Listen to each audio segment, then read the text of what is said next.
Olá, bom dia a todos. Bem-vindos a mais uma videoaula do canal Mexotech. E hoje o objetivo é determinar a equação governante que rege o movimento desse sisteminha vibratório massa-mola de 1 grau de liberdade e a sua resposta em deslocamento. Bom, esse sisteminha aqui é um sisteminha mais básico, sisteminha clássico da mecânica vibratória, da oscilatória, tá? E ele é constituído por uma massa, tá? E uma mola. Essa mola representa a componente de rigidez, a componente elástica do sistema, e a massa representa a massa constituinte do sistema. Normalmente esse modelinho é utilizado para descrever um movimento simples, oscilatório de diversos fenômenos físicos. Tá? Aqui, então, inicialmente, nós vamos determinar então a equação governante e a resposta em deslocamento, como está pedido no enunciado do problema. Esse sisteminha vibratório, ele é um sisteminha que tem 1 grau de liberdade, ou seja, ele possui apenas uma possibilidade de movimento na horizontal, tá? De acordo com essa coordenada x aqui, com o deslocamento x. X representa o deslocamento dessa massa, então apenas na horizontal. Então ele é um sisteminha com 1 grau de liberdade. A gente disse que ele é um sistema não amortecido porque ele não tem nenhuma componente que amortece ou dissipe energia desse sistema, então ele é um sistema ideal. Ou seja, não tem atrito, nem atrito viscoso que possa dissipar a energia dele. Tá? Então ele é um sistema oscilatório que vai oscilar indefinidamente. Tá?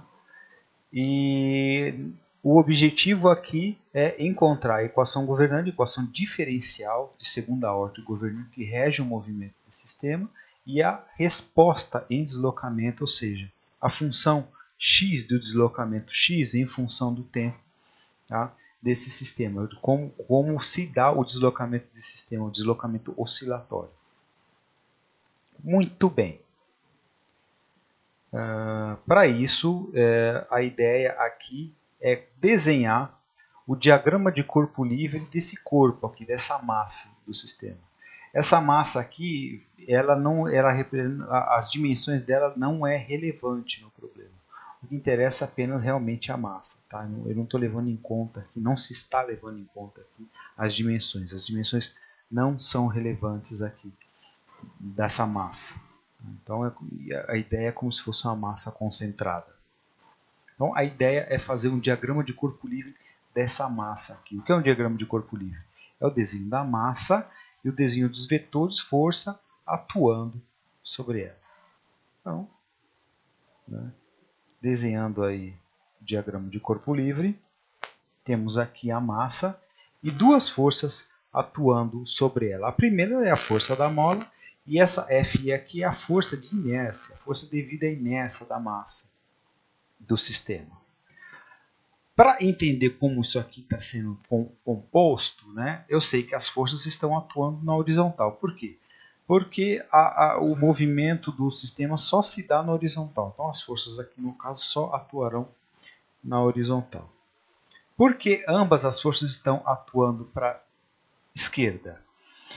Eu estou considerando aqui que o deslocamento está ocorrendo para a direita. E a aceleração também está ocorrendo para a direita.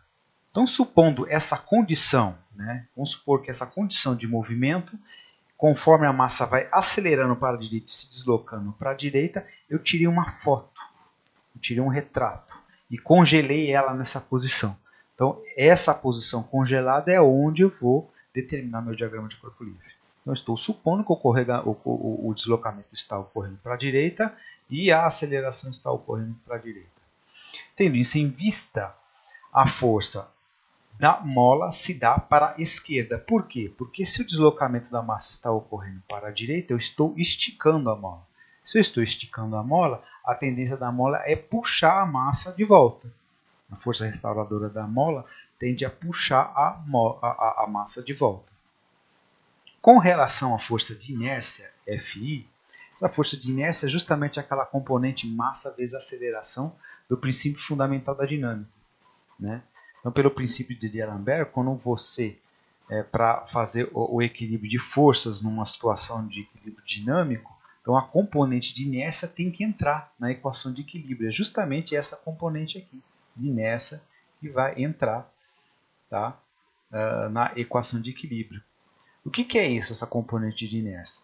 Se o bloco está tendendo para acelerar para a direita, ou considerando que ele está acelerando para a direita, a tendência, por inércia, do bloco é permanecer parado ou em velocidade linear, né, retilínea e constante. Então, para poder mudar a condição de inércia, eu preciso aplicar uma força, né? No caso aqui, não estou aplicando força nenhuma no sistema. Mas para mudar essa condição, precisa ser aplicada uma força, né? Então, quando eu aplico, surge uma força de inércia, uma força resistiva de inércia, né, quando eu tenho uma força aplicada.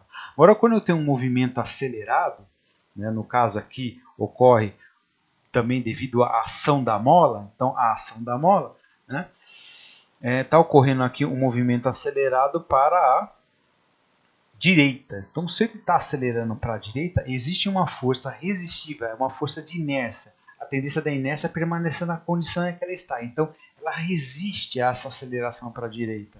Então, para ela resistir a essa aceleração à direita, ela está apontando para a esquerda, chamada força de inércia. Então, aqui eu vou compor então, a equação de equilíbrio com base nessas duas forças. Tá? Aqui é a força da mola, é definida pela lei de Hooke, K vezes o deslocamento, ou seja, o quanto que a mola se esticou, e aqui massa vezes a aceleração, pelo princípio fundamental de dinâmica, força igual a massa vezes a aceleração. Bom, para fazer então a equação, determinar a equação governante, que é a equação que rege o movimento da massa, eu vou aplicar a condição de equilíbrio de forças na direção x. Então, olha lá, somatória de forças igual a zero. Então, vai ser menos Fk menos Fi igual a zero. O Fi menos Fk igual a zero. Isso vai ficar Fi mais Fk igual a zero. Tá? Vai ficar porque eu joguei ambas para o outro lado, né? Depois eu inverti, ou multipliquei ambos os lados por menos 1. Fi, então, é massa vezes aceleração. Então, vamos escrever lá. Massa vezes a aceleração. A aceleração aqui, eu estou escrevendo de que forma? Né? É a segunda derivada do espaço em relação ao tempo. Tá? Então, na verdade, a função que vai entrar aqui é uma função de espaço. Então, x é uma função de espaço em função do tempo. Então, se eu derivo essa função de espaço duas vezes em relação ao tempo, eu obtenho uma função ou uma constante de aceleração. No caso, eu vou obter uma função de aceleração. Tá? E aí eu entro com a lei de Hooke, k vezes x. Tudo isso é igual a zero. Então, essa aqui é uma equação diferencial de segunda ordem, tá, que rege o movimento desse sisteminha massa-mola de 1 grau de liberdade não amortecível, ou seja, rege esse sistema oscilatório, sistema vibratório. É o mais simples que tem na mecânica vibratória. É o sistema mais elementar. É um oscilador harmônico. Né? Ele também é utilizado para modelar, por exemplo, o comportamento de um pêndulo. Tá? Então, se a gente fizer a equação do pêndulo, vai chegar numa equação muito parecida com essa daqui. Tá? Bom, reescrevendo essa equação de uma maneira mais condensada, fica massa vezes x dois pontos mais kx igual a zero. X dois pontos representa a segunda derivada. Tá? Então, a segunda derivada da função x em relação ao tempo e aqui é a função x. Então, aqui eu tenho uma equação diferencial de segunda ordem que rege o movimento desse sistema.